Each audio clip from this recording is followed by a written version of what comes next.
यांच्या स्मृतीला मी अभिवादन करतो आणि आजच्या कार्यक्रमाचे सन्माननीय अध्यक्ष आदरणीय उमाकांतजी अंबळकर सर, तसेच ज्यांनी मला शिकवलं त्यावेळेस मला सांगत असताना ज्या शिक्षकांनी मला घडवलं त्यातलेच आदरणीय शिक्षक जे या संस्थेचे मॅनेजर आहेत आदरणीय पाचकोर सर, तसेच या गावचे सरपंच सन्माननीय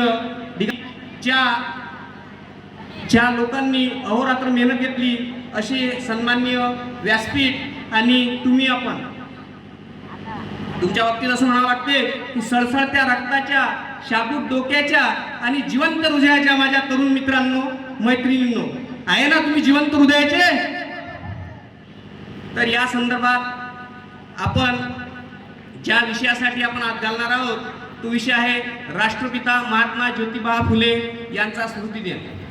आता आपण महात्मा ज्योतिबा फुलांचा स्मृतिदिन का साजरा करावा, कशासाठी पुण्यतिथी असली पाहिजे, या पुण्यतिथीच्या मागचं कारण काय आहे, या सगळ्या गोष्टीचा विचार केल्यानंतर तुम्हाला समजलं पाहिजे की थोर महात्मे होऊन गेले, चरित्र त्यांचे पहा जरा, आपण त्यांच्या समान व्हावे हाची सापडे बोध खरा.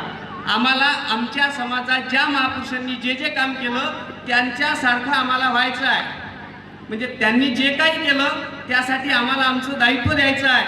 आणि या सगळ्या गोष्टीसाठी ज्या महात्मा फुलेंनी जे काम केलं ते शैक्षणिक काम केलं, राजकीय क्षेत्रात काम केलं, सांस्कृतिक क्षेत्रात काम केलं, वैज्ञानिक क्षेत्रात काम केलं, या सगळ्या ठिकाणी महात्मा फुलेंनी अतिशय खूप मोठ्या प्रमाणात व्यापक काम केलं आणि या समाजाला विद्यादानाचं काम केलं.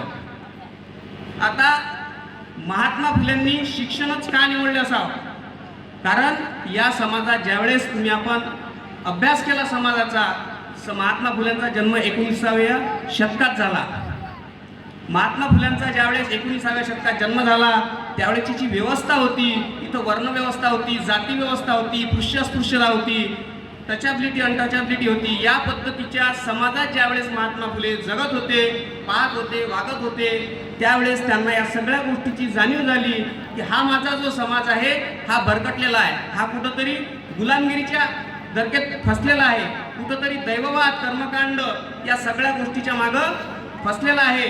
अशा परिस्थितीत महात्मा फुलेंनी समाजाचं अवलोकन केलं आणि समाजाचं अवलोकन करत असताना तुमच्या आमच्या सारखेच असताना त्यांचं लग्न झालं ज्यावेळेस ते वयाचे फक्त 14 वर्षाचे होते.